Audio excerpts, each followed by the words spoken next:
Welcome to only IAS. स्वागत है आप सभी लोगों का current affairs revision for prelims 2022 में। साइंस एंड टेक के करंट अफेयर्स के रिवीजन का ये हमारा दूसरा लेक्चर है। आज के इस सेशन में हम अक्टूबर महीने के साइंस एंड टेक के करंट अफेयर्स को रिवाइज करेंगे। इस सेशन का first important article global road map to defeat meningitis के बारे में है। WHO ने फॉर द फर्स्ट टाइम एक ग्लोबल स्ट्रेटजी प्लान की है मेनिंजाइटिस के लिए। मेनिंजाइटिस एक ऐसी बीमारी है जो शरीर में कमजोरी लाती है और कई सारे लोगों की हर साल जान लेती है।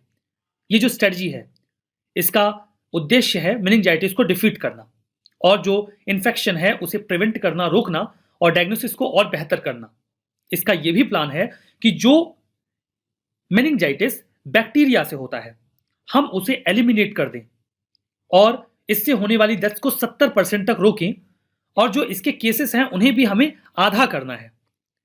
फर्दर ये स्ट्रेटजी उम्मीद की जाती है कि 2 लाख लोगों की जान हर साल बचाएगी अगर अच्छे से वर्कआउट कर जाए तो। मेनिंजाइटिस क्या है? Meningitis is a kind of inflation जो हमारे ब्रेन के प्रोटेक्टिव मेम्ब्रेन में होता है और स्पाइनल कॉर्ड में। सबसे पहले तो हम मेम्ब्रेन की बात करते हैं, जहां पर जैसे देखिए ये हमारा इंसान का सिर होता है, ये इसकी अपर लेयर है, यहां पर ब्रेन है। ब्रेन की ऊपर एक प्रोटेक्टिव लेयर होती है।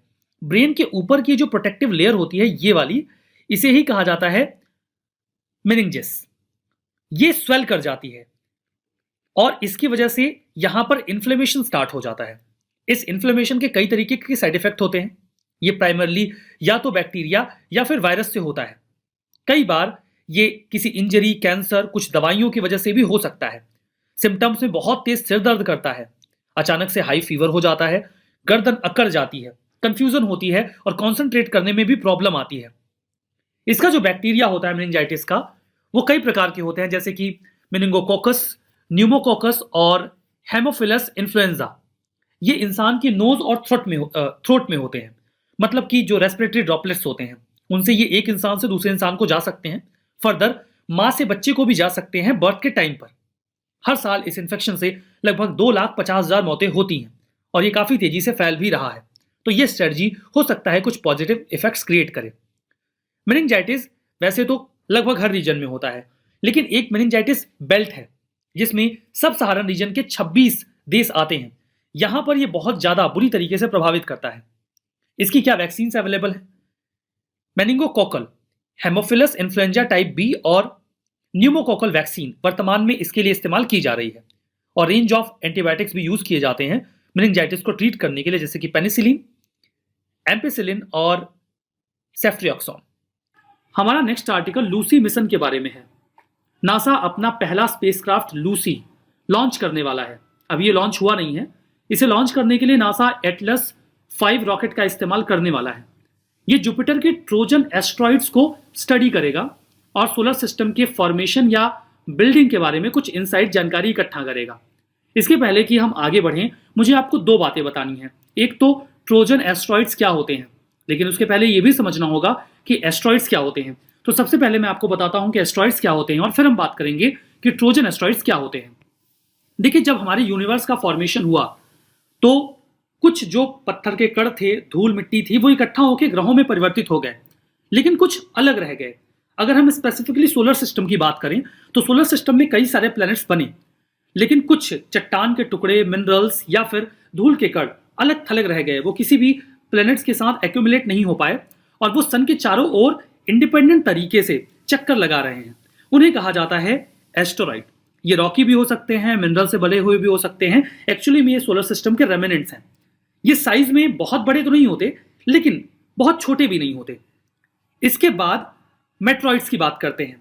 ये एस्ट्रॉइड, इनके जैसे ही कुछ बहुत ही छोटे टुकड़े होते हैं जिन्हें मेट्रॉइड कहा जाता है।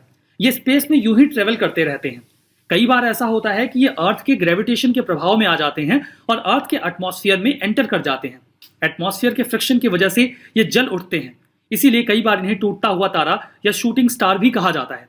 तो मेट्रॉइड जब अर्थ के एटमॉस्फेयर में एंटर करते हैं तो उन्हें मेटॉर कहा जाता है। यूजुअली ये एटमॉस्फेयर में जल के खत्म हो जाते हैं, लेकिन कई बार इनका साइज बड़ा होता है और ये धरती से आकर टकरा जाते हैं। जब ये धरती से टकरा जाते हैं तब इन्हें कहा जाता है मेट्रॉइड। मतलब जो हमें मिलता है वो होता है मेटेओराइट। तो यहां पे आपने समझ लिया कि एस्ट्रॉइड क्या होता है। अब हम बात करते हैं कि ट्रोजन एस्ट्रॉइड क्या होते हैं। ट्रोजन एस्ट्रॉइड, जिन्हें कई बार जुपिटर ट्रोजन भी कहा जाता है। ये एस्ट्रॉइड्स का एक ग्रुप है जिसमें लगभग 7000 एस्ट्रॉइड्स शामिल हैं। ये सूर्य के चारों ओर जुपिटर के ऑर्बिट में ही चक्कर लगाते हैं। देखिए, एक तो एस्ट्रॉइड की इंडिपेंडेंट बेल्ट है जो कि आपको मिलती है मार्स और जुपिटर के बीच में।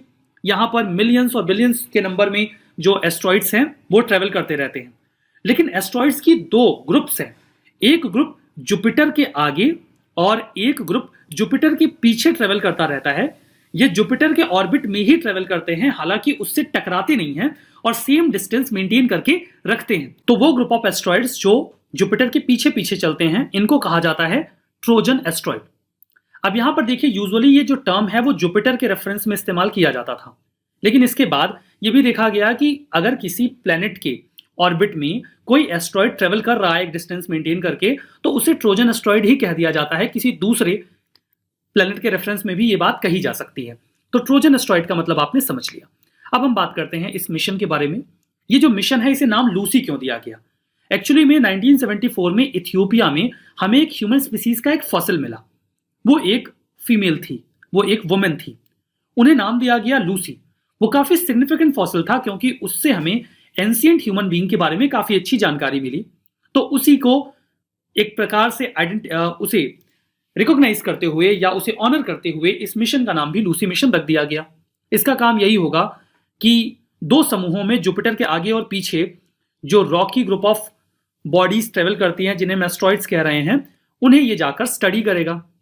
अब यहां पर देखिए, अर्थ की ग्रेविटी से बूस्ट रिसीव करने के बाद ये 12 साल की जर्नी कंप्लीट करते हुए 8 डिफरेंट एस्ट्रॉइड्स पर जाएगा, जिनमें एक एस्ट्रॉइड तो मेन एस्ट्रॉइड बेल्ट का होगा, ये बेल्ट जो मार्स और जुपिटर के बीच में है, और बाकी के जो 7 होंगे वो जुपिटर का, यहां पर देखते हैं, वो जुपिटर के ट्रोजन एस्ट्रॉइड्स के ग्रुप्स में से आइडेंटिफाई करके वो उन पर ट्रेवल करेगा और पता करेगा उनके कॉम्पोजिशन के बारे में, जानकारी के बारे में। इसमें देखिए एक बड़ा सा एंटीना लगाया गया है जो इन्वेस्टिगेट करेगा इन एस्ट्रॉइड्स की जियोलॉजी, उनके कॉम्पोजिशन, मास, डेंसिटी और वॉल्यूम के बारे में।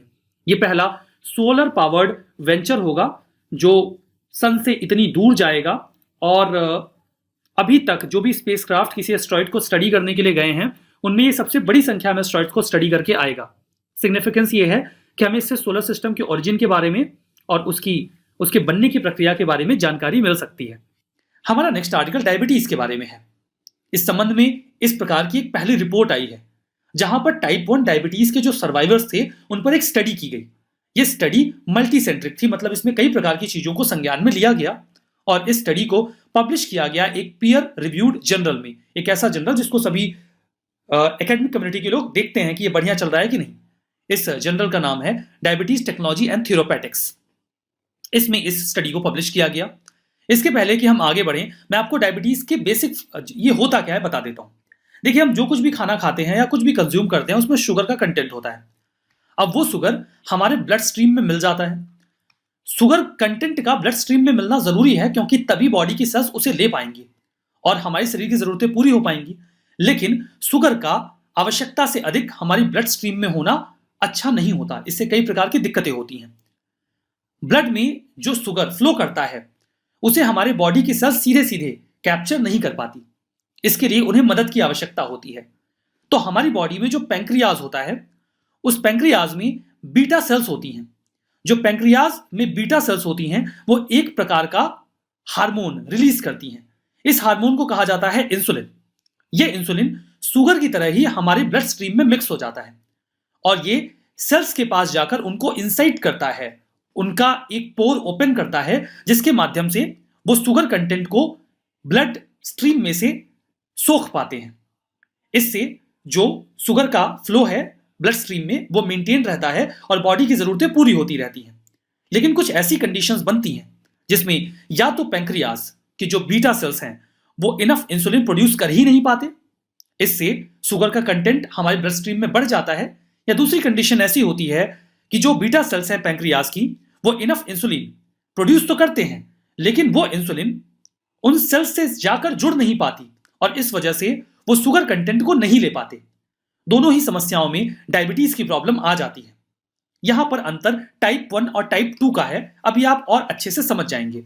तो डायबिटीज का मतलब आपने समझ लिया। डायबिटीज एक नॉन कम्युनिकेबल डिसीज है, मतलब ये छूने से नहीं फैलती। हमारी बॉडी के पैंक्रियाज में जो बीटा सेल्स होती हैं वो इंसुलिन जनरेट करती हैं, एक प्रकार का हार्मोन जो ग्लूकोज या शुगर को रेगुलेट करता है ब्लड में। इंसुलिन जो इनफ मात्रा में प्रोड्यूस होती है वो ब्लड फ्लो में जो भी शुगर होता है उसे रेगुलेट करते रहते हैं और उसी की मदद से जो हमारी सेल्स हैं वो सोख पाती हैं या अवेल कर पाती हैं शुगर को। डायबिटीज दो प्रकार की होती है। Type 1 diabetes. टाइप 1 डायबिटीज सामान्यतः 14 से 16 वर्ष के बच्चों को अफेक्ट करती है। इसमें जो हमारा पैंक्रियाज होता है वो इनफ मात्रा में इंसुलिन प्रोड्यूस नहीं करता। इससे हमारी जो बॉडी है या जो ब्लड फ्लो है उसमें शुगर कंटेंट बढ़ जाता है और डायबिटीज की प्रॉब्लम आती है। इससे निजात पाने के लिए व्यक्ति को आर्टिफिशियल इंसुलिन लेना पड़ता है हर दिन। दूसरा होता है टाइप 2 डायबिटीज। यहां पर जो हमारा पैंक्रियाज होता है वो इनफ मात्रा में इंसुलिन जनरेट कर रहा होता है, लेकिन हमारी बॉडी की जो सेल्स हैं वो उस इंसुलिन को रिस्पॉन्ड नहीं करती, मतलब उसके साथ अटैच होकर उसकी मदद से हमारे ब्लड में से शुगर को एब्जॉर्ब नहीं करती। इस वजह से शुगर की प्रॉब्लम या डायबिटीज की प्रॉब्लम हो जाती है। यह समस्या सामान्यतः 45 या उससे अधिक आयु के लोगों को होती है। टाइप 1 और टाइप 2 में बेसिक अंतर यही है कि टाइप 1 में पैंक्रियाज इनफ इंसुलिन नहीं बनाता, जबकि टाइप 2 में पैंक्रियाज इनफ इंसुलिन बनाता है लेकिन सेल्स उसका इस्तेमाल नहीं कर पाती। जो टाइप 2 डायबिटीज है ये बहुत ही ज्यादा कॉमन है। ज्यादातर लोगों में जो डायबिटीज की प्रॉब्लम होती है वो टाइप 2 होती है। अक्सर बुजुर्गों में या एल्डरली लोगों में प्रॉब्लम हो जाती है। डायबिटीज हमारे 5 मेजर ऑर्गन को प्रभावित करता है, जैसे कि kidney, heart, blood vessels, nervous system और आंखें। यहां पर देखिए होता क्यों है। अगर हमारी डाइट अच्छी नहीं है, हम फिजिकल एक्टिविटी नहीं करते, एक्सरसाइज नहीं करते, अल्कोहल का कंजम्पशन करते हैं, कुछ ऐसा खाते हैं जिससे ओवरवेट हो जाए, ओबेसिटी हो जाए, या तंबाकू का कंजम्पशन करें, इन वजहों से डायबिटीज की प्रॉब्लम होती है। कुछ ऑब्जर्वेशन जो स्टडी में आई उसकी बात करते हैं। जो स्टडी हमारा कॉन्टेक्स्ट है, इसमें यह कहा कि गया कि जो टाइप 1 डायबिटीज के पेशेंट्स हैं उनकी लाइफ स्पैन घटती चली जाती है तब भी जबकि वो हर दिन इंसुलिन का कंजम्पशन करते रहे। इसके अतिरिक्त वो सब्जेक्ट्स जो इन तीनों को कंट्रोल कर पाए, जैसे कि ब्लड शुगर, ब्लड प्रेशर और कोलेस्ट्रॉल, उनका ब्लड प्रेशर कंट्रोल बहुत बढ़िया रहा। लिपिड प्रोफाइल यानी कि जो कोलेस्ट्रॉल टेस्ट रहा वो भी बढ़िया आया और उनको कॉम्प्लिकेशंस भी कम हुई। इस तरीके से वो अपनी लाइफ स्पैन को इंक्रीज भी कर पाए। अगर टाइप 1 डायबिटीज के इंडिया में प्रेवलेंस की बात करें तो इंडिया में 95,000 चिल्ड्रन टाइप 1 डायबिटीज से प्रभावित रहे हैं, जो कि दुनिया में सबसे ज्यादा है। और ये जानकारी 9th international diabetes federation Atlas के मुताबिक आपके सामने रखी गई है। इस संबंध में देखिए सरकार का एक इनिशिएटिव है, national programme for prevention and control of cancer, diabetes, cardiovascular disease and strokes, जो ब्रेन में देखने को मिलता है। इस इनिशिएटिव को 2010 में 21 राज्यों के 100 डिस्ट्रिक्ट्स में लॉन्च किया गया। इसका उद्देश्य यह था कि लोगों को इन सभी बीमारियों के बारे में जानकारी दी जाए, इनको शुरू में ही डायग्नोज करके अच्छी तरीके से केसेस को मैनेज करके रेफर कर दिया जाए ताकि हम और बेहतर तरीके से इन्हें हैंडल कर सकें। कैपेसिटी बिल्डिंग की जाए, हमारे हेल्थ इंफ्रा को बेहतर किया जाए ताकि इनका इलाज बेहतर हो सके या प्रिवेंट किया जा सके, केयर की जा सके। स्पेसिफिकली यहां पर देखिए केयर करके हम थोड़े इसके इफेक्ट्स रिड्यूस कर पाते हैं। फिट इंडिया मूवमेंट भी लॉन्च किया गया था ताकि लोग अवेयर हों और हेल्दी बन के इन सब बीमारियों से थोड़ा सा निजात पा सकें। हमारा नेक्स्ट आर्टिकल बेरियम के बारे में है। सुप्रीम कोर्ट ने एक प्रिलिमिनरी इंक्वायरी में जो सीबीआई के द्वारा की गई थी, ये ऑब्जर्व किया या बताया कि जो फायर क्रैकर इंडस्ट्री है तमिलनाडु की भी, वहां पर रैम्पेंट वायलेशन हो रहा है टॉक्सिक इंग्रेडिएंट्स के यूज के बैन का, जैसे कि बेरियम और उसका साल्ट। इसका इस्तेमाल बैन किया गया है फायर क्रैकर इंडस्ट्री में, लेकिन फ्रिक्वेंटली इनका इस्तेमाल किया जा रहा है। बेरियम एक केमिकल एलिमेंट है, एटॉमिक नंबर इसका 56 होता है, सॉफ्ट होता है, सिल्वर कलर का होता है और अल्कलाइन अर्थ मेटल होता है। ये देखिए इसकी रिएक्टिविटी केमिकली बहुत ज्यादा होती है, इसीलिए ये नेचर में फ्री नहीं पाया जाता, किसी न किसी कंपाउंड के साथ अटैच होकर ये हमें नेचर में मिलता है। इसके कई प्रकार के इस्तेमाल होते हैं, जैसे इसका इस्तेमाल सुपर कंडक्टर्स के रूप में किया जाता है। फर्दर इलेक्ट्रोसेरेमिक्स में भी इसका इस्तेमाल करते हैं। इलेक्ट्रोसेरेमिक्स में मतलब सेरेमिक्स, चीनी मिट्टी का इस्तेमाल जब इलेक्ट्रॉनिक पर्पज से किया जाता है, दैट इज कॉल्ड इलेक्ट्रोसेरेमिक्स। देखिए बेरियम का इस्तेमाल स्टील और कास्ट आयरन में भी किया जाता है कार्बन ग्रेन साइज को इनहेंस करने के लिए। फायरवर्क में यानी कि पटाखों में इसका इस्तेमाल, पटाखों में जो चमकीला हरा कलर रंग आता है उसके लिए किया जाता है। जब आप रॉकेट फोड़ते हैं तो हरे रंग की रोशनी निकलती है, वो बेरियम की वजह से होती है। एक्सरे रेडियो कंट्रास्ट एजेंट के तौर पर भी बेरियम का इस्तेमाल करते हैं। इसका इस्तेमाल इसलिए किया जाता है ताकि इंटरनल स्ट्रक्चर की जो विजिबिलिटी है वो थोड़ी और बढ़िया हो जाए। इसका इस्तेमाल रोडेंटिसाइड्स के रूप में भी किया जाता है, यानी कि रोडेंट्स, चूहे की जो प्रजातियां हैं उनको मारने के लिए एक पेस्टिसाइड के रूप में। इसके हार्मफुल इफेक्ट भी होते हैं। अगर ये किसी फॉर्म में सोल्यूबल हो, किसी चीज में मिक्स हो जाए और हम उसे कंज्यूम कर लें, तो ये पॉइजनस होता है, जानलेवा होता है। इसके हाई डोजेस हमारे नर्वस सिस्टम को अफेक्ट करते हैं, कार्डिक इरेगुलरिटी, ट्रेमर्स, वीकनेस और एंजाइटी जैसी प्रॉब्लम क्रिएट करते हैं। मतलब ये जहरीला होता है और नुकसानदेह होता है। बेरियम कैंसर कॉजिंग नहीं होता, कार्सिनोजेनिक नहीं होता, और ये बायो एक्यूमुलेट भी नहीं होता। मतलब एक जीव के बॉडी में एक्यूमुलेट हो जाए और फिर कोई और ऑर्गेनिज्म उसे कंज्यूम करे तो वो उसमें चला जाए, ऐसा बेरियम के साथ नहीं होता। जो मेडिसिन या फिजियोलॉजी के क्षेत्र में नोबेल प्राइज मिला है उसके बारे में, तो ये दो साइंटिस्टों को मिला है, जो है डेविड जूलियस और आडम पैरापोशियन। इन्होंने क्या ढूंढा है उस पर जरा बात कर लेते हैं। आपको एग्जांपल के थ्रू समझाता हूं मैं। मान लीजिए मैं आपके ऊपर एक पेपर स्प्रे छिड़क दूं, तो पेपर से छिड़कने के बाद बॉडी में बहुत ज़्यादा हीट सी लगती है, जहां वो जलन लगने लगती है, जहां भी वो पेपर स्प्रे आपके शरीर को टच करेगा। तो आपको ऐसा लगना चाहिए कि भाई जलन तो तभी महसूस होगी जब कोई चीज़ में हीट उत्पन्न हो रही हो। जैसे अगर आप लाइटर या किसी कैंडल को छुएं तो आपको हीट लगती है, क्यों? क्योंकि भाई वहां से गर्मी निकल रही है। लेकिन पेपर स्प्रे पे तो वो मिर्ची के कण हैं, उनसे कौन सी हीट जनरेट हो रही है जो हमारे बॉडी को फील हो रही है। आप उसे पानी से साफ कर दें तब भी वो सेंसेशन कभी कभी कुछ केसेस में खत्म नहीं होती। वो क्या वजह होती है फिर? तो वो जो वजह है उसी पे इन्होंने रिसर्च किया और इन्हें पता लगा कि बॉडी के जो कुछ मॉलिक्यूलर सेंसर्स हैं जो हमारे शरीर के स्किन के ऊपर होते हैं, वो इस पर्टिकुलर चीज के संपर्क में आते ही नकली हीट की सेंसेशन क्रिएट करने लगते हैं बॉडी को बोलते हैं भाई आप हीट के संपर्क में आ चुके हो, जो कि फिर वो ब्रेन तक पहुंचता है और आपको हीट लगता है कि जनरेट हो रही है कहीं से, जबकि वो हीट होती नहीं, क्योंकि ऑब्वियसली जो मिर्च है उसमें तो हीट जनरेट नहीं होती। तो इसी पर खोज किया उन्होंने और इन्होंने खोजा है मॉलिक्यूलर सेंसर्स को जो ह्यूमन बॉडी में होते हैं, जो कि हीट को लेकर और मैकेनिकल प्रेशर को लेकर सेंसिटिव होते हैं। तो इसकी डिस्कवरी हुई है। और जो दो लोग हैं, डेविड जूलियस जो कि यूनिवर्सिटी ऑफ कैलिफोर्निया के प्रोफेसर हैं, और आडम पैरापोशियन जो कि अगेन कैलिफोर्निया की एक स्क्रिप्स रिसर्च पे में प्रोफेसर हैं। तो जो सबसे पहली बात आई डेविड जूलियस की, उन्होंने बात करी है TRPV1 की। अब क्वेश्चन ऐसा आ सकता है कि TRPV1 क्या है? ऑब्वियसली नोबेल प्राइज मिला है तो बड़ा इंपॉर्टेंट हो जाता है। तो असल में ये क्या एक जीन है, क्या ये एक रोबोट है, क्या है? तो ये असल में एक हीट सेंसिंग रिसेप्टर है हमारी बॉडी में, जिसकी खोज की गई है, जिससे हमारे सेल्स किसी एक पर्टिकुलर चीज को रिएक्ट करते हैं। वो चीज है कैप्साइसिन, वही जो मिर्च की हम बात कर रहे थे। ये वो मॉलिक्यूल है जिसकी वजह से मिर्च में जो कड़वाहट आती है वो होती है, और इसके संपर्क में आती है हमारी बॉडी एक फॉल्स सेंस ऑफ हीट देने लगती है। तो उन्हें पता लग गया, अच्छा तो स्किन में एक ऐसे तरह के रिसेप्टर्स लगे होते हैं। जो दूसरे साइंटिस्ट हैं उन्होंने खोज करी है मैकेनोसेंसिटिव आयन चैनल्स की, जिसे हम पीजो चैनल्स इन्होंने कहा है। पीजो मतलब प्रेशर को लेकर बॉडी कैसे रिएक्ट करती है। जैसे ही बॉडी प्रेशर के संपर्क में आती है तो उसके अंदर जो रिसेप्टर्स लगे होते हैं वो तुरंत इलेक्ट्रिक सिग्नल्स हमारे दिमाग को भेजते हैं कि भाई ये जो अब जो मैं देख रहा हूं या देख रही हूं, ये कुछ ऐसी चीज है जो कि ज्यादा दबाव डाल रहा है स्किन के ऊपर, या टच पे रिएक्ट कर रहा है, या कोई वैसा प्रभाव हो रहा है। तो ये सब चीजों पर जो रिएक्शन हमारी बॉडी रिसेप्ट करके देती है, उसकी खोज के लिए नोबेल प्राइज दिया गया है। तो इससे होगा ये, इससे हमें पता लगा कि अच्छा कहीं बहुत ज़्यादा दर्द है या कोई बीमारी है तो किन चीज़ों का इस्तेमाल करके हम इस तरह का एक बॉडी का रिएक्शन जनरेट करवा सकते हैं। यहाँ कुछ टर्म्स है जो हमें पता होना चाहिए, जैसे सोमैटो सेंसेशन।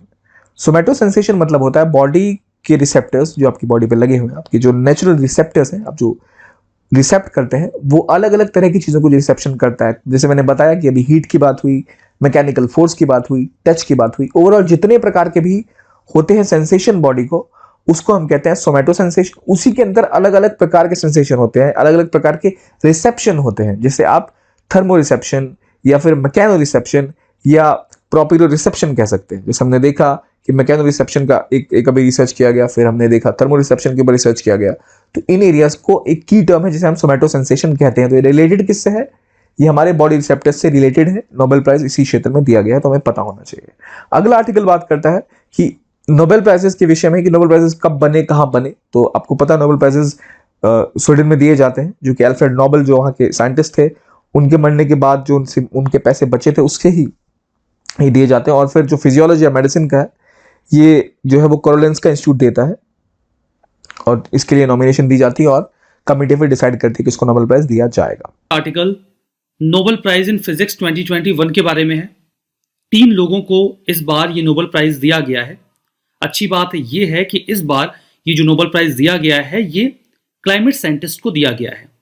इसमें जो 3 साइंटिस्ट हैं उनमें पहले हैं सुयोकरो मनाबे, 90 ईयर्स इनकी एज है, मतलब काफ़ी ज़्यादा वृद्ध हो चुके हैं ये, और इन्होंने जो कंट्रीब्यूट किया था वो काफ़ी पहले था। इसके बाद लाउस हेसलमैन, इनकी भी उम्र 89 ईयर्स है, और जॉर्जियो पैरिसी ये भी 73 ईयर्स के हैं। मतलब काफ़ी सीनियर इंडिविजुअल्स हैं जिन्हें ये नोबेल प्राइज़ दिया गया है। ऐसा पहली बार हुआ है कि जो क्लाइमेट साइंटिस्ट हैं उन्हें फिजिक्स का नोबेल दिया गया हो। इनकी जो डिस्कवरीज हैं उन पर चर्चा करते हैं। मैनेबे और हेसलमैन, इन्हें जो अवार्ड दिया गया वो इनकी फिजिकल मॉडलिंग के लिए दिया गया है जो उन्होंने अर्थ के क्लाइमेट के बारे में की थी। यहां पर उन्होंने क्वांटिफाइंग वेरिएबिलिटी और रिलायबिलिटी को जज किया ताकि ग्लोबल वार्मिंग को प्रिडिक्ट किया जा सके। थोड़ा कॉम्प्लेक्स लग रहा होगा, आसान भाषा में समझे तो ओवरऑल आज हम ये कहते हैं कि अगर कार्बन डाइऑक्साइड का एमिशन हम ज्यादा करेंगे तो अर्थ का टेम्परेचर बढ़ जाएगा। ये हमें पता कैसे चला कि CO2 का कॉन्सेंट्रेशन बढ़ने से अर्थ का टेम्परेचर बढ़ता है? इस बात की जानकारी फॉर द फर्स्ट टाइम मैनेबे ने अपनी कैलकुलेशंस के माध्यम से हमें दी थी 1960s में। यू कैन सी कि इनका कंट्रीब्यूशन काफी पहले था कि ये ग्लोबल टेम्परेचर को एनहेंस करता है, और वर्तमान का जो क्लाइमेट मॉडल है वो एक्चुअली में इसी इंफॉर्मेशन या इसी फिजिकल मॉडलिंग पर बेस्ड है। और यहां पर जो हेसलमैन थे, इस कंट्रीब्यूशन के अलावा उन्होंने वेदर और क्लाइमेट के बीच रिलेशन को भी स्पेसिफाई किया और ह्यूमन इंटरवेंशन कैसे ग्लोबल वार्मिंग को इनहेंस कर रहा है इसका भी प्रॉपर इवैल्यूएशन हेसलमैन के द्वारा किया गया था। जो पैरिसी हैं, उन्होंने जो डिसऑर्डर और फ्लक्चुएशंस हमारे फिजिकल सिस्टम में या फिजिकल एटमॉस्फेयर में देखने को मिलता है उसे इवैल्यूएट किया। ये उन्होंने बहुत ही माइक्रो लेवल से लेकर मैक्रो लेवल तक किया। माइक्रो लेवल पे मतलब इन डिस्टर्बेंसेस एंड डिसऑर्डर्स को उन्होंने एटॉमिक लेवल पर भी इवैल्यूएट किया और प्लेनेटरी स्केल पर भी इवैल्यूएट किया। उनका ये मानना था चाहे कितना ही रैंडम फ्लक्चुएटिंग फिजिकल फिनोमेना क्यों ना हो, आपको उसमें कोई ना कोई सीक्वेंस जरूर दिख जाएगा, और इसे इन्होंने अपने डीप फिजिकल और मैथमेटिकल मॉडल से प्रूव भी किया। जो वर्तमान की जो बहुत कॉम्प्लेक्स सिस्टम हैं जैसे कि मैथमेटिक्स, बायोलॉजी, न्यूरोसाइंस और मशीन लर्निंग, उनको स्टडी करने में हेल्प कर रहे हैं, obviously climate science. Last year scientist Roger Penrose, Reinhard Genzel और एंड्रिया गेस को फिजिक्स का नोबेल प्राइज दिया गया था जो उनकी डिस्कवरीज ब्लैक होल से रिलेटेड थी उसके लिए। तो इस बार इन 3 लोगों को यह प्राइज दिया गया है। यहां पर क्लाइमेट साइंस रिलेटेड डायरेक्टली तो नहीं, बट कुछ जो नोबेल प्राइज हैं पहले भी दिए गए हैं। जैसे कि 2007 में नोबेल प्राइज दिया गया था IPCC को। यह हालांकि नोबेल प्राइज पीस से रिलेटेड था, नोबेल पीस प्राइज था। IPCC intergovernmental panel on climate change के बारे में है। इनको इनके कंट्रीब्यूशन के लिए दिया गया था कि आप क्लाइमेट चेंज के लिए लोगों को अवेयर कर रहे हैं। तो ऑल्दो ये फिजिक्स में नहीं था, लेकिन कहीं ना कहीं क्लाइमेट चेंज से जुड़ा हुआ था। इसके अलावा 1995 में पाउल कॉर्टजन को केमिस्ट्री का नोबेल प्राइज मिला था क्योंकि उन्होंने ओजोन लेयर पर काफी ज्यादा काम किया था। तो देखा जाए तो ये भी कहीं ना कहीं हमारे क्लाइमेट साइंस से जुड़ा हुआ ही एक नोबेल प्राइज था। आर्टिकल केमिस्ट्री में दिए गए नोबेल प्राइज के बारे में है। 2021 के रेफरेंस में हम बात कर रहे हैं। 2021 का केमिस्ट्री का नोबेल प्राइज 2 लोगों को कंबाइंड रूप से दिया गया है। पहले व्यक्ति हैं बेंजामिन लिस्ट और दूसरे हैं डेविड WC मैकमिलन। आखिर ये नोबेल प्राइज दिया क्यों गया है? ये नोबेल प्राइज दिया गया है असिमेट्रिक ऑर्गेनोकैटलिसिस के डेवलपमेंट के लिए। अब ये है क्या, मतलब इन्होंने क्या किया जिसकी वजह से ये नोबेल प्राइज मिला? ज्यादा टेक्निकल नहीं होते हैं, आसान भाषा में समझते हैं। केमिस्ट्री में केमिकल रिएक्शंस करवाए जाते हैं। केमिकल रिएक्शंस का जो आउटपुट होता है उसके कई तरीके के बेनिफिट्स होते हैं। फार्मास्यूटिकल इंडस्ट्री में कई सारी मेडिसिन को बनाने के लिए इस प्रकार के रिएक्शंस करवाए जाते हैं। ये रिएक्शंस और तेजी से हों और बढ़िया हों, इसके लिए कुछ सब्सटेंस का यूज किया जाता है जिन्हें कैटलिस्ट कहते हैं। ये जो कैटलिस्ट होते हैं जो इस रिएक्शन को और स्पीड अप कर देते हैं और इफिशियंसी देते हैं, ये केमिकल रिएक्शन को कंट्रोल और एक्सेलरेट करते हैं। ध्यान दीजिएगा कि जो फाइनल प्रोडक्ट तैयार होता है ये कैटलिस्ट उसमें शामिल नहीं होते। इनका रोल केवल केमिकल रिएक्शन तक ही होता है। हमारी खुद की बॉडी में थाउजेंड्स के नंबर में कैटलिस्ट होते हैं जो एंजाइम्स से बने होते हैं। ये कुछ ऐसे मॉलिक्यूल्स डेवलप करते हैं हमारी बॉडी में जो हमारी लाइफ के लिए बहुत ही ज्यादा जरूरी होते हैं। तो आप ये तो समझ गए कि कैटलिस्ट का काम क्या होता है। देखिए, सन 2000 तक ये माना जाता था कि कैटलिस्ट केवल 2 प्रकार के होते हैं।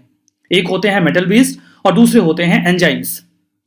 हालांकि दोनों प्रकार के जो भी कैटलिस्ट थे ये एनवायरमेंट को कहीं ना कहीं हार्म करते थे और इन्हें डेवलप करना महंगा भी होता था। काफी लंबे समय से बात चल रही थी कि क्या किसी तीसरे प्रकार का कैटलिस्ट हो सकता है क्या। तो बिल्कुल एक असिमेट्रिक ऑर्गेनो कैटलिसिस, या ये तो पूरी प्रक्रिया हो गई, कैटलिस्ट को डेवलप किया गया इन दोनों लोगों के द्वारा। असिमेट्रिक का मतलब ये होता है कि दो ऐसे हिस्से जो एक दूसरे से मिलते जुलते ना हो, मिलते जुलते हो गए तो सिमेट्रिक हो जाएगा, मिलजुल नहीं रहे हैं तो असिमेट्रिक हो जाएगा। इस प्रकार के कैटलिस्ट में माइक्रो ऑर्गेनिजम्स का इस्तेमाल किया जाता है। जो ऑर्गेनो कैटलिस्ट होते हैं ये रिएक्टिंग मॉलिक्यूल्स को आपस में बाइंड कर देते हैं और एक शॉर्ट लिव्ड इंटरमीडिएट्स तैयार करते हैं जो बहुत थोड़े समय के लिए बनता है, लेकिन वो केमिकल रिएक्शन को स्पीड अप कर देता है, ज्यादा रिएक्टिव बना देता है। यहां पर अगर इसके सिग्निफिकेंस की बात करें तो देखिए, केमिस्ट के लिए कैटलिस्ट बहुत ही इंपॉर्टेंट पार्ट होता है, एक फंडामेंटल टूल होता है रिसर्च एरिया में, इंडस्ट्रीज में। इसका इस्तेमाल फार्मास्यूटिकल इंडस्ट्री में भी काफी तेजी से किया जाता है और कई तरीके के मॉलिक्यूल्स को कंस्ट्रक्ट करने के लिए हमें कैटलिस्ट की आवश्यकता पड़ती है। अभी जो नई जनरेशन के छोटे मॉलिक्यूल कैटलिस्ट हैं ये ज्यादा एनवायरमेंट फ्रेंडली हैं और इन्हें प्रोड्यूस करना भी सस्ता है। जो ऑर्गेनो कैटलिस्ट हैं फार्मास्यूटिकल रिसर्च में और बाकी इंडस्ट्रीज में भी इनका बहुत ही ज्यादा इंपॉर्टेंट रोल होगा। तो काफी इंपॉर्टेंट डिस्कवरी रही जिसके लिए ये नोबेल प्राइज ग्रांट किया गया है। हमारा नेक्स्ट आर्टिकल मॉस्क्यूरिक्स के बारे में है। RTS/S/ASON RTS.S ये है क्या, मतलब क्या नाम लिख दिया यहाँ पे।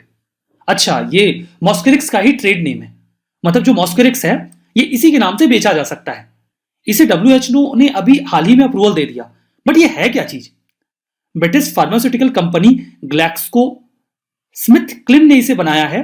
पार्टनरशिप रही पाथ मलेरिया वैक्सीन इनिशिएटिव की। ओके, अभी क्लियर हुआ, मतलब पाथ मलेरिया वैक्सीन इनिशिएटिव इसका हिस्सा थी तो मलेरिया का कुछ होगा।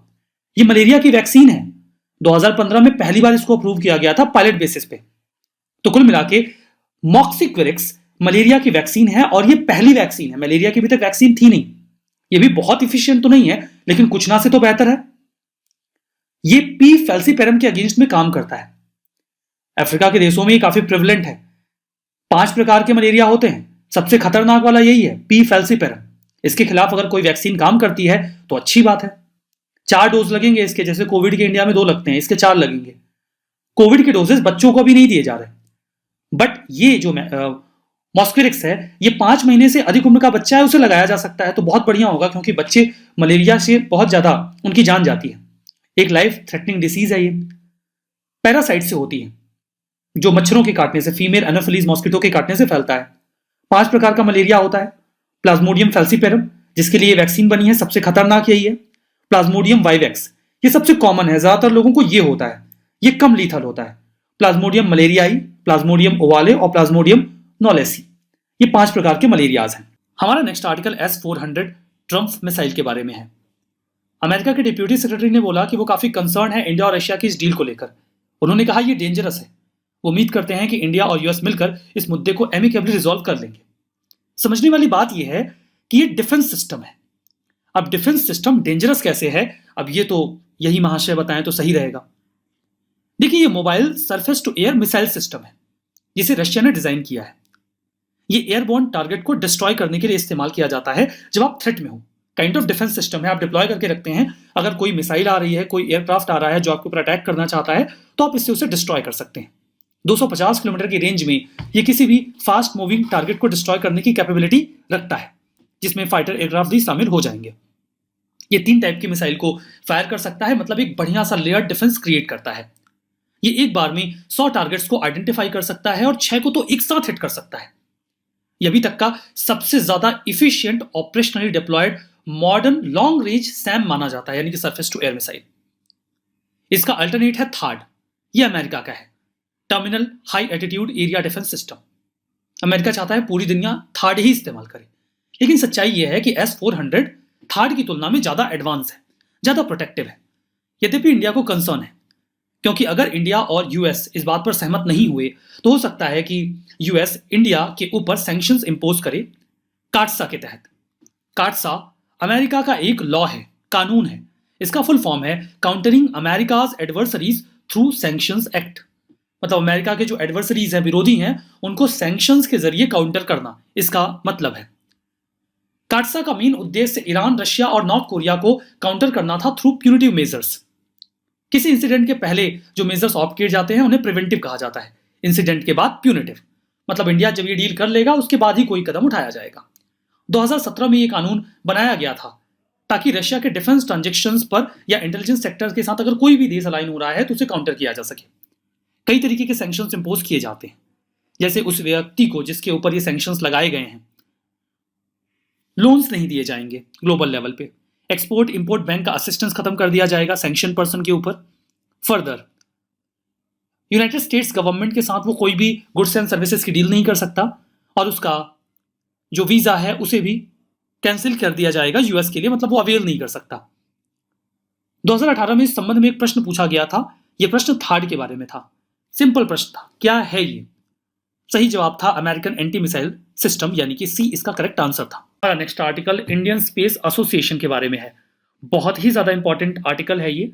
नया एसोसिएशन बना है, पूरी संभावना है कि प्रश्न पूछा जाए जो भी एग्जाम्स आपके सामने आए। हमारे ऑनरेबल प्राइम मिनिस्टर ने अभी कुछ समय पहले इसे लॉन्च किया। ये एक इंडस्ट्री बॉडी होगी जिसमें कई सारे स्टेक होल्डर्स होंगे जो इंडिया के स्पेस डोमेन से बिलोंग करते हैं। मतलब स्पेस इंडस्ट्री में काम करने वाली जो भी एंटिटीज हैं, स्टेक होल्डर्स हैं, वो इंडियन स्पेस एसोसिएशन में एक साथ आएंगे। ये इंडिया की वॉइस होगी इंटरनेशनल लेवल पर, जो इंडिया के स्पेस फील्ड से बिलोंग करेगी। इसे शॉर्ट में ISPA नाम दिया गया है, इंडियन स्पेस एसोसिएशन। ये एक फोरम है जहां पर स्पेस इंडस्ट्री में काम करने वाले जो भी इंडियन प्राइवेट सेक्टर की एंटिटीज हैं, जो गवर्नमेंट के पार्टनर्स हैं और जो अदर स्टेक होल्डर्स हैं, बाकी देशों से भी बिलोंग करने वाले हैं जो इंडिया में आके इन्वेस्टमेंट करना चाहते हैं, वो भी सब इसका हिस्सा बन जाएंगे। उद्देश्य ये है कि इंडिया स्पेस के फील्ड में खुद को सेल्फ रिलायंट बनाए और हम एक बेहतर ग्लोबल सर्विस प्रोवाइडर बने in the field of space. ISPA ये गवर्नमेंट ऑफ इंडिया का जो विजन है कि हम खुद को स्पेस के एरेना में भी आत्मनिर्भर बनाएं, उसे पूरा करेगा। मानवता के लिए जो स्पेस का फील्ड है वो काफी तेजी से इमर्ज कर रहा है और ह्यूमन काइंड में या मैन काइंड में इसका एक कंट्रीब्यूशन हो सकता है। कॉम्पोजिशन क्या होगा? ISPA में दोनों ही लोगों का रिप्रेजेंटेशन होगा, जो इंडिया की स्पेस में काम करने वाली एंटिटीज हैं उनका भी, प्लस जो ग्लोबल कॉर्पोरेशंस हैं उनका भी, जो इंडिया में इन्वेस्ट करने को लेकर इंटरेस्टेड हैं, उनके पास स्पेस या सैटेलाइट टेक्नोलॉजी की काबिलियत है। भारत की ओर से कई सारी एंटिटीज इसका हिस्सा होंगी। मैं कुछ एक का नाम लेना चाहूंगा, जैसे कि Bharti Airtel, L&T Larsen and टर्बो, नाल्को ये टाटा ग्रुप की सब्सिडरी है जो स्पेस के फील्ड में काम करती है, OneWeb, MapmyIndia, Walchandnagar industries, alpha design technologies. इसके अलावा कुछ और भी मेंबर होंगे जैसे कि Godrej, Hughes India, Ananth technology limited, Azista BST aerospace private limited, BEL और Centum electronics, further Maxar India. ये सभी इंडिया की ओर से इंडियन स्पेस एसोसिएशन का पार्ट बनेंगे। बाकी ग्लोबल कॉर्पोरेशन जो इंटरेस्टेड हैं वो भी यहाँ इसका हिस्सा बन सकते हैं। काम क्या होगा? ये सभी स्टेक होल्डर्स को इंगेज करवाएंगे। एक ऐसा इकोसिस्टम तैयार किया जाएगा जिसके माध्यम से हम कुछ ऐसी पॉलिसी बना सके जो स्पेस के फील्ड में गवर्नमेंट के विजन को पूरा करता हो। कुल मिला के इंडिया में प्राइवेट सेक्टर को इनकरेज करने की बात की जा रही है स्पेस टेक्नोलॉजी के फील्ड में। फर्दर ये ग्लोबल लिंकेजेस भी प्रोवाइड कराए गए जो इंडियन एंटिटीज हैं उनके लिए। क्रिटिकल टेक्नोलॉजी और इन्वेस्टमेंट अट्रैक्ट करने की कोशिश की जाएगी जिससे भारत में हाई स्किल जॉब्स भी क्रिएट हों। ISPA क्लोजली कोऑर्डिनेट करेगा इन स्पेस के साथ। इन स्पेस को 2020 में बनाया गया था। इंडिया की ही एंटिटी है, Indian national space promotion and authorisation centre इसका फुल फॉर्म है। ये गवर्नमेंट का जो विजन है स्पेस के फील्ड में उसको फुलफिल करने की कोशिश करते हैं। सिग्निफिकेंस क्या रहेगा? इंडिया के पास एक बहुत बड़ा टैलेंट पूल है। इंडिया में अपॉर्चुनिटीज ना होने की वजह से ब्रेन ड्रेन होता है, ये दूसरे देशों में जाते हैं। यहाँ पर उन्हें अपॉर्चुनिटीज मिलेगी, हम उसका इस्तेमाल कर पाएंगे। जो होम ग्रोन टेक्नोलॉजी स्टार्टअप्स हैं वो काफ़ी अच्छा कर रहे हैं, प्राइवेट एंटरप्राइज भी बढ़िया कर सकते हैं। इस दिशा में इंडिया के स्पेस एरिना में हम एक नया मोड़ ले सकते हैं। हम टेक्नोलॉजी लीडर बन सकते हैं। इंडिया जो भी सर्विसेज देता है, चाहे वो सैटेलाइट लॉन्च की हो या फिर बाकी जो स्पेस सर्विसेज हैं वो काफ़ी सस्ती होती हैं। तो ग्लोबल स्पेस इंडस्ट्री में हम फ्रूजल सर्विस प्रोवाइडर बन सकते हैं जो काफ़ी कम दाम में सर्विसेज देंगे। जो करंट साइज है ग्लोबल स्पेस इकोनॉमी का वो $360 बिलियन के आसपास का है। इंडिया का शेयर इसमें महज 2% का है, लेकिन पोटेंशियल हमारा ज़्यादा है। हम 2030 तक इसे बढ़ा के 9% तक कर सकते हैं। तो डेफिनेटली हमें इसे भुनाना चाहिए। हमारा next article CRISP M tool के बारे में है। क्रिस्प एम का फुल फॉर्म पहले समझिए आप, climate resilience information system and planning. अब यहां पर इंडिया ने अभी इसको हाल ही में लॉन्च किया, गवर्नमेंट ऑफ इंडिया ने। इसके पहले कि हम इस आर्टिकल को समझे, मैं आपको क्लाइमेट रेजिलियंस का मतलब बता देता हूं, तभी आप आर्टिकल समझ पाएंगे। क्लाइमेट रेजिलियंस वो क्षमता है, वो एबिलिटी है जिसके माध्यम से हम क्लाइमेट में होने वाले डिस्टर्बेंस को या बदलाव को या निगेटिव इफेक्ट को बियर करने की क्षमता डेवलप कर लेते हैं। जैसे क्लाइमेट चेंज हो रहा है, एक्सट्रीम वेदर इवेंट्स होते हैं, सूखा पड़ जाता है, बहुत ज्यादा बारिश हो जाती है, लैंडस्लाइड्स होती हैं, हम इन्हें कैसे टैकल करें। अगर हम इन्हें टैकल कर पा रहे हैं तो हमारी क्लाइमेट रेजिलियंस अच्छी है, नहीं कर पा रहे हैं तो खराब है। तो ये तो मतलब हुआ क्लाइमेट रेजिलियंस का। क्रिस्प एम एक वेब या मोबाइल फोन बेस्ड जीआईएस यानी कि ज्योग्राफिक इंफॉर्मेशन सिस्टम है। इसके जरिए क्लाइमेट स्मार्ट डिसीजंस की जानकारी दी जाएगी कम्युनिटीज को। मनरेगा का यह प्रोग्राम होगा, महात्मा गांधी नरेगा, जिसे हम मनरेगा भी कहते हैं। तो मनरेगा में जो भी प्रोजेक्ट्स डेवलप किए जाएं, उन्हें इस प्रकार से डेवलप किया जाए कि वो हमारी क्लाइमेट रेजिलियंस को बेहतर करे और हम क्लाइमेट इंफॉर्मेशन अच्छे से अवेल कर सकें, और मनरेगा के प्रोजेक्ट्स में हम क्लाइमेट इंफॉर्मेशन को इंटीग्रेट करके प्रोजेक्ट डेवलप करें। अब पता कैसे चलेगा? तो यही जो प्लेटफॉर्म है यही जानकारी देगा कि कैसे प्रोजेक्ट हो जो क्लाइमेट रेजिलियंस बेहतर करें। 7 राज्यों में अभी हाल ही में इसे जो foreign Commonwealth and development office है गवर्नमेंट ऑफ यूके का और ministry of rural development government of India एक साथ मिलकर इसे लॉन्च कर रहे हैं। वो 7 राज्य हैं बिहार, झारखंड, उत्तर प्रदेश, मध्य प्रदेश, छत्तीसगढ़, उड़ीसा और Rajasthan. GIS geographic information system, जो भी ज्योग्राफिकल लोकेशन है उनकी टैगिंग कर दी जाती है, मतलब जो इंफॉर्मेशन है अर्थ के सरफेस पर उसकी पोजीशन को हम अच्छे से स्टोर कर लेते हैं। इसके जरिए हम स्ट्रीट्स, बिल्डिंग, वेजिटेशन को आसानी से आइडेंटिफाई कर सकते हैं। जैसे एक तालाब खोदा गया तो हम उसकी जीआईएस टैगिंग कर देंगे तो उसकी इंफॉर्मेशन हो जाएगी, कोई भी सर्च करके देख सकता है उस पोर्टल से कि अच्छा यहां पर ये तालाब जो है वो सिचुएटेड है। आर्टिकल क्वांटम की डिस्ट्रीब्यूशन के बारे में है। इसके पहले कि हम आगे बढ़ें आप इन शब्दों पर जाइए। इसमें एक इंपॉर्टेंट वर्ड है की और दूसरा है डिस्ट्रीब्यूशन। कुल मिला के इस पूरे मैकेनिज्म में कोई चाबी है जिसे एक जगह से दूसरी जगह पर डिस्ट्रीब्यूट किया जाएगा, भेजा जाएगा। अब मामला यह है कि इस चाबी को भेजने के लिए हम क्वांटम मैकेनिक्स का यूज करेंगे। 2 बड़े सवाल हैं। पॉइंट नंबर 1, ये कैसी चाबी है जिसे डिस्ट्रीब्यूट किया जाता है। पॉइंट नंबर 2, हमें क्वांटम मैकेनिक्स का यूज करने की जरूरत क्यों है। दोनों ही सवालों के जवाब मिल जाएंगे। पहले हम कॉन्टेक्स्ट देखते हैं। Centre for development of telematics यानी कि CDOTNI, ये एक premier telecom research and development centre है, डिपार्टमेंट ऑफ टेलीकम्युनिकेशन के तहत काम करता है। इन्होंने एक लैब को अभी अनवील किया है। उस लैब को आप इंडिजिनियसली, चूंकि ये इंडिजिनियसली डेवलप्ड है तो इसे क्वांटम की डिस्ट्रीब्यूशन सॉल्यूशन लैब कहा जा सकता है। इसे अभी अनवील किया गया है। अब देखिए क्या होता है। कई बार हमें सिक्योर्ड मैसेजेस भेजने की जरूरत होती है। डिफेंस के फील्ड में अक्सर ऐसा करना होता है। सपोज करिए कि पर्सन ए को पर्सन बी को कोई जानकारी भेजनी है, ये सिक्योर्ड होनी चाहिए। तो जो पहला मैकेनिज्म इस्तेमाल होता है उसमें एक मैसेज को इनक्रिप्ट करके पर्सन बी तक भेज दिया जाता है। ये एक इनक्रिप्टेड मैसेज होगा। कई बार जो साइबर थ्रेट क्रिएट करने वाले लोग हैं या दुश्मन हैं, वो अक्सर इस मैसेज को इंटरसेप्ट करने की कोशिश करेंगे। अब देखिए पर्सन बी के पास जब ये इनक्रिप्टेड मैसेज पहुंच जाएगा तो पर्सन बी को कैसे पता चलेगा कि ये इनक्रिप्शन कैसा है और उस मैसेज को कैसे पढ़ा जाए। तो एक दूसरे चैनल से इस इनक्रिप्टेड मैसेज को ओपन करने के लिए एक की भेजी जाएगी। इस की का इस्तेमाल करके पर्सन बी इस इनक्रिप्टेड मैसेज को ओपन करके उसे पढ़ेंगे। अब जो साइबर सिक्योरिटी थ्रेट क्रिएट करने वाले लोग हैं वो पहले तो इस इनक्रिप्टेड मैसेज को इंटरसेप्ट करेंगे और उसके बाद वो इस की को भी इंटरसेप्ट कर लेंगे और फिर मैसेज को पढ़ के हमारे इंटरनल सिक्योरिटी के लिए या एक्सटर्नल थ्रेट क्रिएट करेंगे। इस सिचुएशन को अवॉइड करने का एक तरीका हो सकता है कि हम मैसेज को तो इनक्रिप्टेड भेजें लेकिन की को कुछ ऐसे भेजा जाए कि उसे इंटरसेप्ट किया ही ना जा सकता हो। यहां पर रोल आता है क्वांटम मैकेनिक्स का। अगर हम क्वांटम मैकेनिक्स का इस्तेमाल करके इस की को भेजें तो इसे इंटरसेप्ट नहीं किया जा सकेगा और अगर इंटरसेप्ट किया भी गया तो हमें जानकारी मिल जाएगी। तो कुल मिला के क्वांटम की डिस्ट्रीब्यूशन एक सिक्योर कम्युनिकेशन टेक्निक है। यहां पर हम जो फोटॉन्स की क्वांटम प्रॉपर्टीज हैं उनका इस्तेमाल करते हैं। फोटॉन्स की ही क्वांटम प्रॉपर्टीज का इस्तेमाल क्यों करते हैं ये भी आप समझ जाएंगे। फोटॉन्स लाइट के बहुत ही एलिमेंट्री पार्टिकल्स होते हैं, लाइट एनर्जी के पैकेट्स होते हैं जिनके थ्रू लाइट एनर्जी ट्रेवल करती है। यहाँ पर जो सीक्रेट कीज होती हैं उन्हें हम इन्हीं क्वांटम प्रॉपर्टीज जो फोटॉन्स की हैं उनका इस्तेमाल करके इंक्रिप्ट कर देते हैं और फिर उसे दूसरी पार्टी को शेयर किया जाता है। मैकेनिज्म कैसे वर्क करता है? यहाँ पर जो क्वांटम की डिस्ट्रीब्यूशन के स्टेम्स हैं जहां से इन मैसेजेस को भेजा जा रहा है वो किसी भी इंट्रूजन को डिटेक्ट कर लेते हैं अगर ट्रांसमिशन में होता है तो। कैसे समझिए, जो फोटॉन्स होते हैं उनकी प्रॉपर्टीज बहुत ही फ्रेजाइल होती हैं। मतलब अगर आपने जरा सी छेड़छाड़ की तो वो अपनी स्टेट यानी कि अवस्था को बदल देंगे।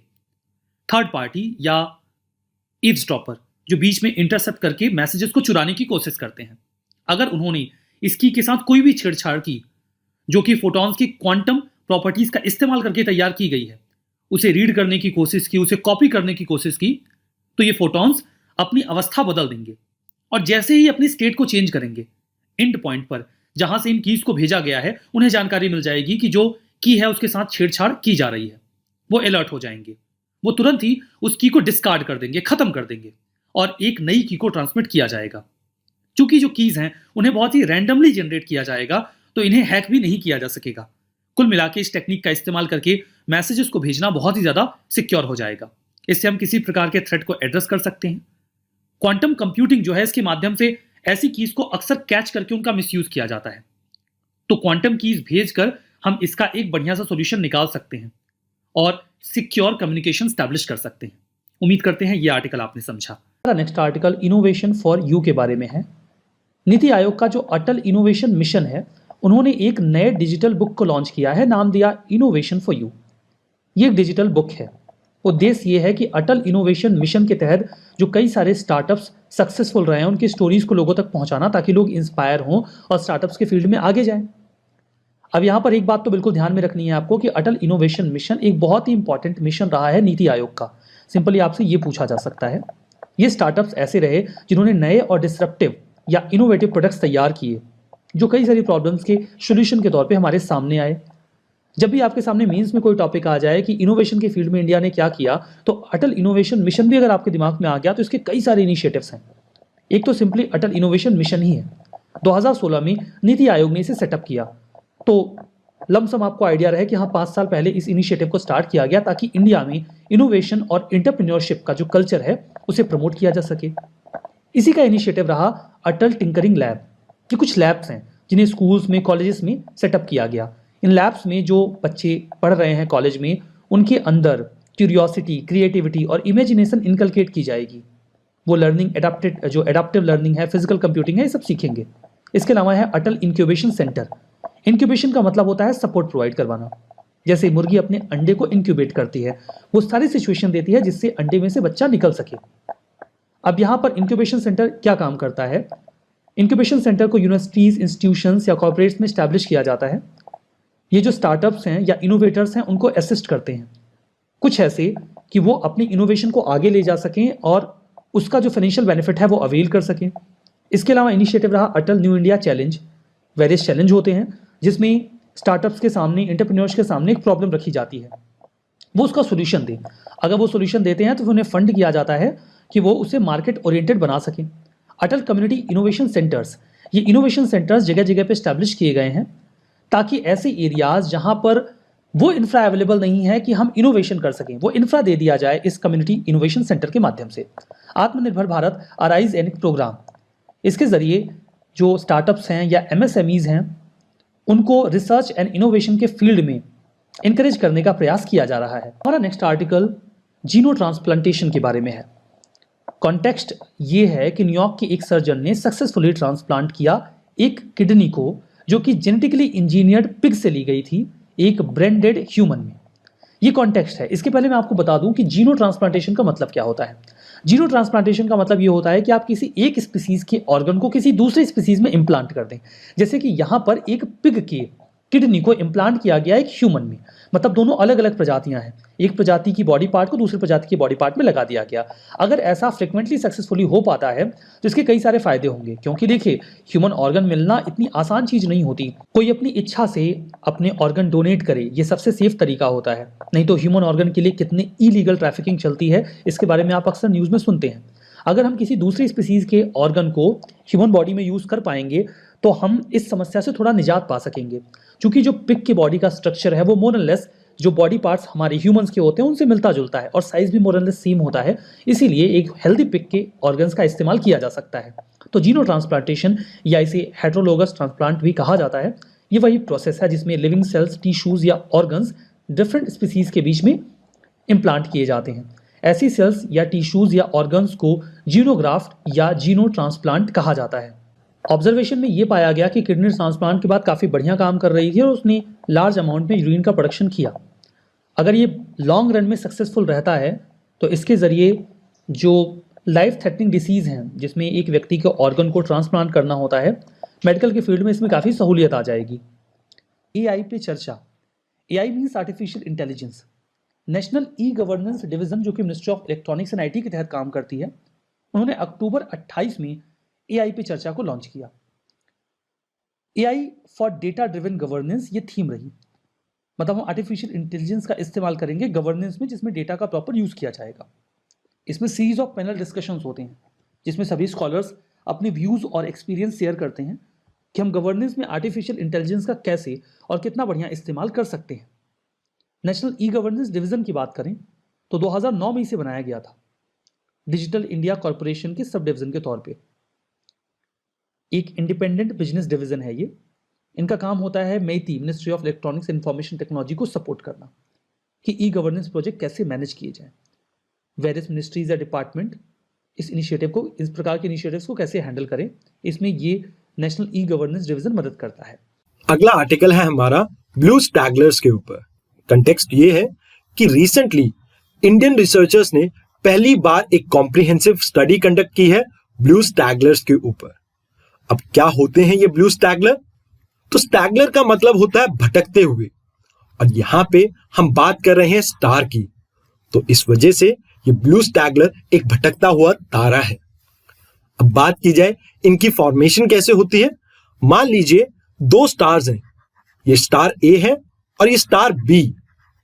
अब यहां पे ये जो स्टार ए है ये इस छोटे स्टार या इस स्टार बी को कैप्चर कर लेता है या खा जाता है, तो इस केस में एक बड़ा स्टार बनेगा और जिसका कलर ब्लू होगा, और इसी वजह से इसको नाम दिया गया है ब्लू स्टैगलर। जनरली इस तरह के तारे आपको पुराने और बहुत बड़े स्टार क्लस्टर्स में मिलते हैं। अब ये ब्लू स्टैगलर तीन तरह से फॉर्म हो सकता है। आइए इन्हें समझते हैं एक एक करके। देखिए, पहला केस है जब दो स्टार एक close binary companion star formation में मूव कर रहे हैं। अब इसे समझाने के लिए एक बार फिर से हम इन ए और बी स्टार्स पे चलते हैं। मान लीजिए ये दो स्टार है ए और बी, और इनका सेंटर ऑफ मास लाई करता है इस पॉइंट एक्स पे। अब ये इस पॉइंट एक्स के इर्द गिर्द चक्कर काट रहे हैं और धीरे धीरे यहां पर एक स्टार दूसरे स्टार को इनगल्फ कर जाएगा या खा जाएगा, और इस केस में आपके फॉर्म होते हैं ब्लू स्टैगलर्स। अब इस तरह के प्रावधान से लगभग 54% आपके ब्लू स्टैगलर स्टार फॉर्म होते हैं। अब अगले प्रावधान की बात करें तो यहां पे मान लीजिए ये स्टार ए है और ये स्टार बी, ये एक दूसरे से कोलाइड कर जाएं, तो इस केस में भी आपका ब्लू स्टैगलर फॉर्म होता है, और इस तरह के ब्लू स्टैगलर 30% होते हैं। अब बात की जाए तीसरे और अंतिम मेथड की, तो यहां पे आपका एक स्टार मोर देन 2 स्टार से इंटरेक्ट करता है।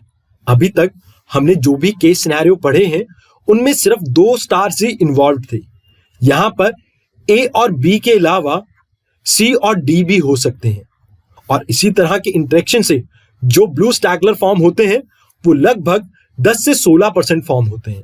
तो ये तो बात हुई ब्लू स्टैगलर की। आइए चलते हैं अगले आर्टिकल पे। अगला आर्टिकल है यूनाइटेड इन साइंस 2021 रिपोर्ट।